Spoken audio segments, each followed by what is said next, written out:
wasaaraha Jarmalka ayaa waxay safar ku timiday dalka Switzerland.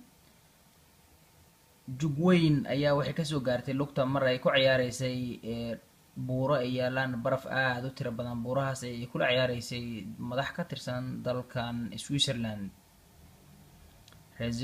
Stefan ayaa sheegay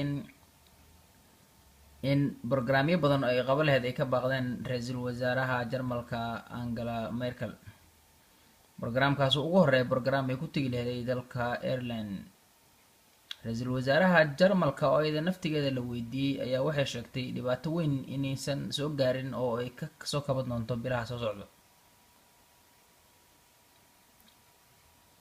TV-yada la iska arko TV-yada iyo idaacadaha dalka kan Switzerland ayaa waxay si weyn u hadal hayeen barnaamijkan iyo dhibaatadan ku dhacday Angela Merkel oo ahayd siyaasiyad aad u weyn oo aad looga yaqaano wadamada Yurub.